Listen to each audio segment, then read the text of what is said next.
नमस्कार। आज हम क्लास 9th का इतिहास पढ़ने जा रहे हैं। इतिहास की दुनिया में सबसे पहला चैप्टर है भौगोलिक खोजें। इसको पढ़ने से पहले हम लोग इतिहास के बारे में थोड़ी बहुत जानकारी ले लेते हैं। इतिहास क्या है? इतिहास बीती हुई घटनाओं का अध्ययन ही इतिहास कहलाता है। मतलब हम लोग को जो बीते समय में जो भी महत्वपूर्ण घटना हुई है और उनका साक्ष्य हमारे पास है, उसी की बदौलत हम लोग इतिहास लिखते हैं या इतिहास को पढ़ते हैं। ठीक है। इतिहास का डिफिनेशन हम लोग कैसे लिखेंगे? इतिहास के अंतर्गत हम उन प्रमुख घटनाओं का अध्ययन करते हैं जिनका कोई ना कोई प्रमाण या साक्ष्य उपलब्ध हो। साक्ष्य मतलब सबूत होता है, प्रमाण मतलब भी सबूत होता है। यानी हमें उन घटनाओं का अध्ययन करना है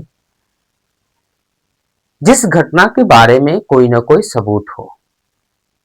ये सब चीज हम लोग किसके अंतर्गत पढ़ते हैं या अध्ययन करते हैं? इतिहास के अंतर्गत। इतिहास का डिफिनेशन ये भी है और ये भी है, अर्थात बीती हुई घटनाओं का अध्ययन करना ही इतिहास कहलाता है। बीती हुई घटनाओं का अध्ययन करना ही इतिहास कहलाता है। इतिहास को हम लोग तीन भाग में बांट सकते हैं। पहला प्राचीन इतिहास, मध्यकालीन इतिहास, तीसरा आधुनिक इतिहास। प्राचीन इतिहास प्रारंभिक समय से लेकर 750 ईस्वी तक के समय में जितनी भी महत्वपूर्ण घटनाएं हुई है, उन घटनाओं को हम प्राचीन इतिहास के अंतर्गत पढ़ते हैं। ठीक है। मध्यकालीन इतिहास ये 750 ईस्वी से लेके 1750 ईस्वी तक के बीच इन समय में जो भी महत्वपूर्ण घटनाएं घटित हुई है, उनको हम अध्ययन मध्यकालीन इतिहास के अंतर्गत करते हैं। आधुनिक इतिहास है। आधुनिक इतिहास को हम लोग 1750 ईस्वी से लेके अब तक की घटनाओं का अध्ययन करते हैं। ठीक है। घटना का अध्ययन हम लोग करते हैं। कभी कभी एग्जाम में पूछ देता है जो इतिहास का जनक किसे कहा जाता है या इतिहास का पिता किसे कहा जाता है। इतिहास का पिता हेरोडोटस को कहा जाता है। इसी को बोला जाता है इतिहास का जनक, हेरोडोटस को ही कहा जाता है। जनक या पिता क्या होता है? यानी किसी भी विषय में जिन व्यक्तियों का योगदान सबसे ज्यादा होता है, उन व्यक्तियों को पिता या जनक के रूप में हम लोग सम्मानित करते हैं या कहा जाता है।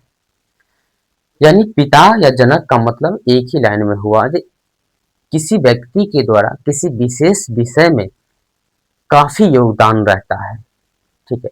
इतिहास को जानने में, इतिहास को पढ़ने में, इतिहास लेखन में इन व्यक्तियों का ज्यादा योगदान है, इसलिए इसको बोलेंगे जनक।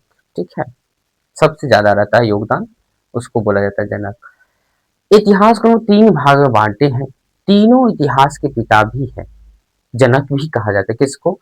प्राचीन इतिहास का जनक हेरोडोटस को ही कहा जाता है। प्राचीन इतिहास का पिता हेरोडोटस को ही कहा जाता है। मध्यकालीन इतिहास का पिता या जनक इब्न खल्दून को कहा जाता है। मध्यकालीन इतिहास का जनक किसे कहा जाता है? इब्न खल्दून को कहा जाता है।